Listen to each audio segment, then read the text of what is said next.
الله أكبر الله أكبر الله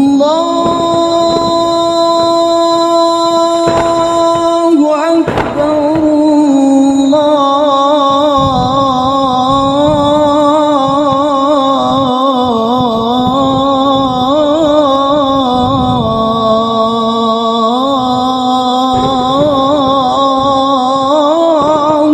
أكبر।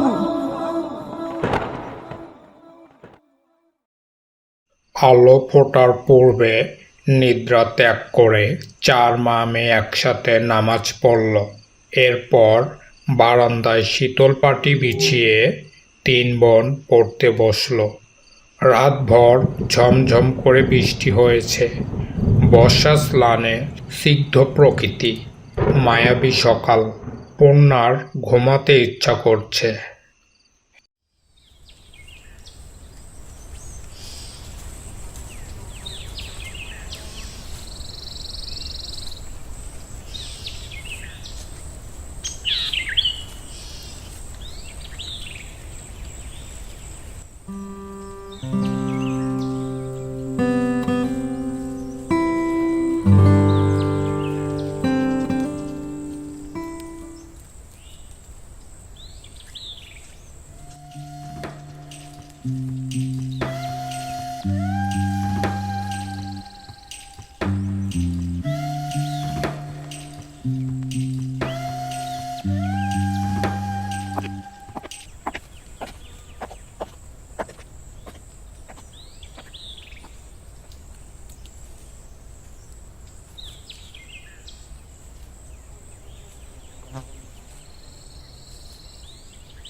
পূর্ণা, এই পূর্ণা, ঘুমাতে গেলে কেন?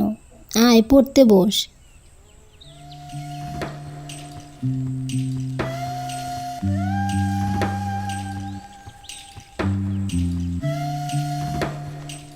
স্কুলে যাওয়ার সময় হয়েছে, ওঠ।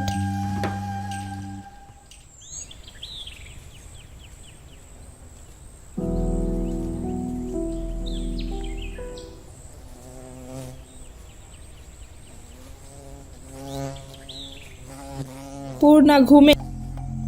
জি আম্মা।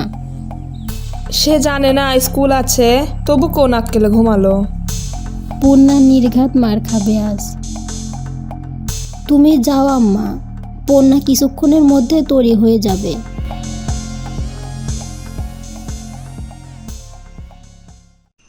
হেমলতা জানেন পূর্ণা এত সহজে ঘুম থেকে উঠবে না, যতই আদর করে ডাকা হোক না কেন। বৃষ্টিমাখা সকালে তার ঘুম ছোটানো যায় না। বাঁশের কঞ্চি পূর্ণা খুব ভয় পায়। হেমলতা বাঁশের কঞ্চি আনতে যান।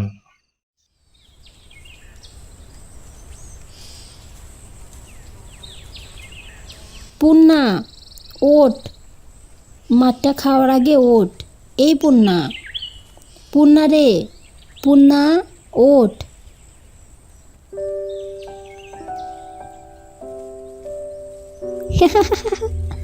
একটা মানুষ এত ডাকাডাকিতেও কি কেউ না জেগে থাকতে পারে?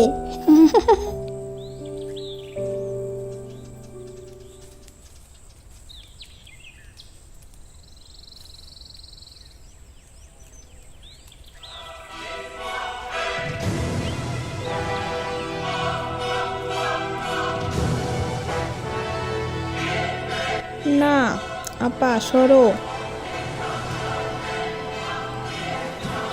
তুই সর, পদ্ম ও মারের যোগ্য। পিটিওর ঘুম ছুটাতে হবে।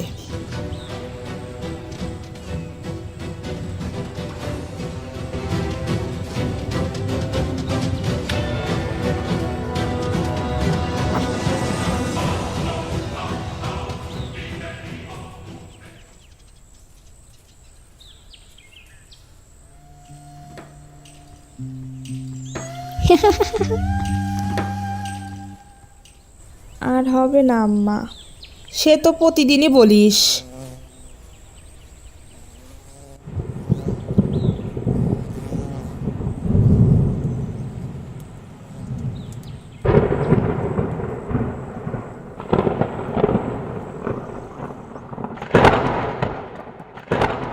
আজ আর স্কুলে যেতে হবে না, আম্মা নিশ্চয় যেতে না করবে। আম্মা, মেঘ আসবে মনে হয়, যাব? মেঘ কি করলো তোকে? যাবে স্কুলে।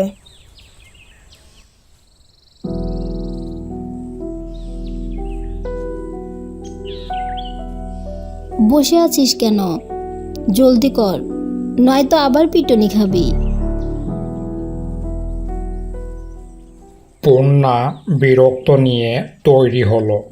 তিন বোন স্কুলের দিকে রওনা দিল। বৃষ্টি হওয়ায় রাস্তায় প্রচুর কাদা জমেছে। তিন বোন হাতে জুতা নিয়ে পা টিপে হাঁটছে।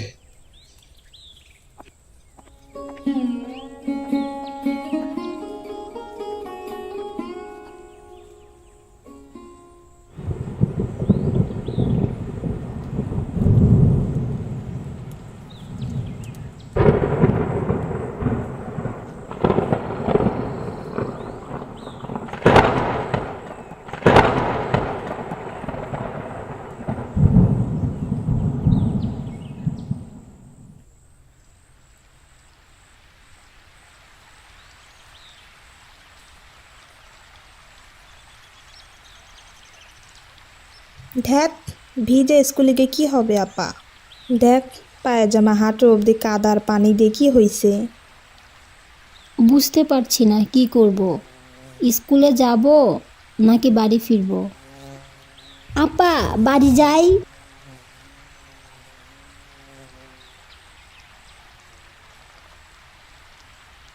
ভিজে তো কতবারই গেলাম, আজও যাই, সমস্যা কি?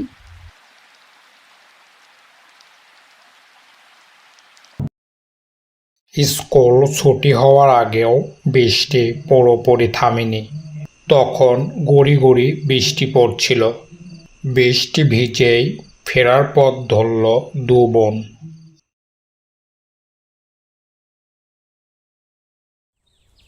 পিমার 1 ঘন্টা আগে ছুটি হয়েছে। আব্বা আসছিল স্কুলে? হ, আসছিল, পিমাকে নিয়ে গেছে। তোর সাথেও তো দেখা করলো।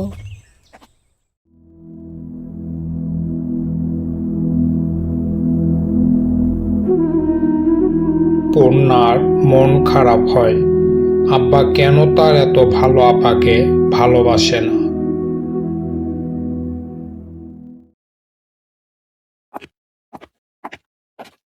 পূর্ণা, পড়ে যাবি, সাবধানে হাঁট। আপারে, এই যা, দেখি, ওঠ ওঠ। আপা, পা ভেঙে গেল মনে হয়, কি ব্যথা করছে। মচকেছে বোধ হয়, ঠিক হয়ে যাবে।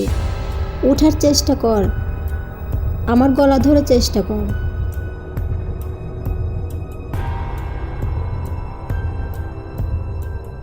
আপারে, পারছি না, আমার পা শেষ, মরে যাব আমি। এসব বলিস না, পায়ের ব্যথায় কেউ মরে না।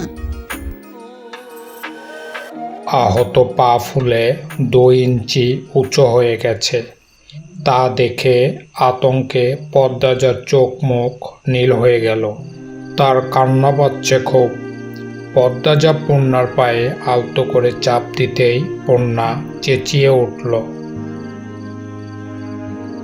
একটু সাবধানে হাঁটলে কি হতো। ইস, এখন কি কষ্ট হচ্ছে। আপা, পা ব্যথা খেয়ে নিচ্ছে।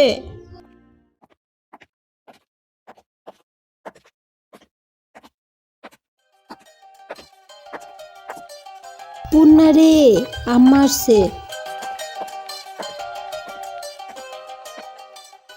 দেখি, কিছুই হয়নি, এসব সামান্য ব্যাপার। তুই ওই বইগুলো নে।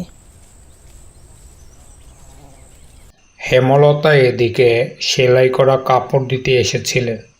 যার কাপড় ছিল সে অসুস্থ, তাই যেতে পারছিল না। বাড়িতেও কোনো কাজে মন টিকছিল না, তাই ছাতা নিয়ে বেরিয়ে পড়েন। একটা ভ্যান পাওয়া গেলে খুব উপকার হতো।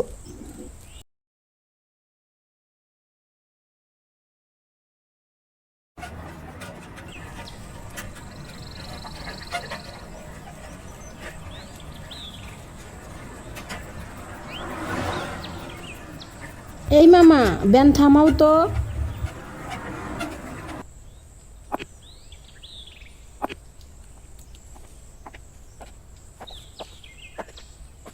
পূর্ণার কি হয়েছে? কাদায় পড়ে পা মচকেছে। আচ্ছা, ওকে ভ্যানে তোলো।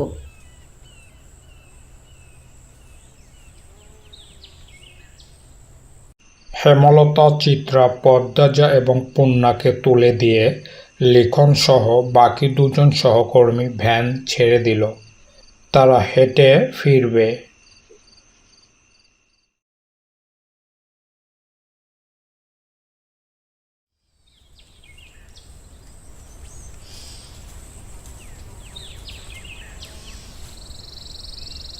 এবার খুশি? স্কুলে যেতে হবে না, কাজ করতে হবে না, সকাল উঠে পড়তেও বসতে হবে না। সবই ঠিক আছে, কিন্তু আমি এখন টিভি দেখতে যাব কি করে?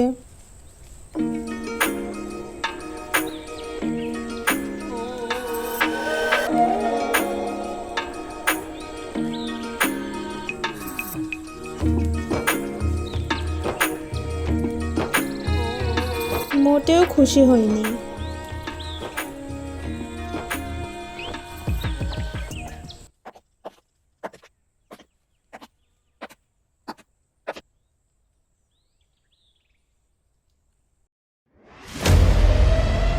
মুন্নার বাপ খুন হয়েছে। কখন?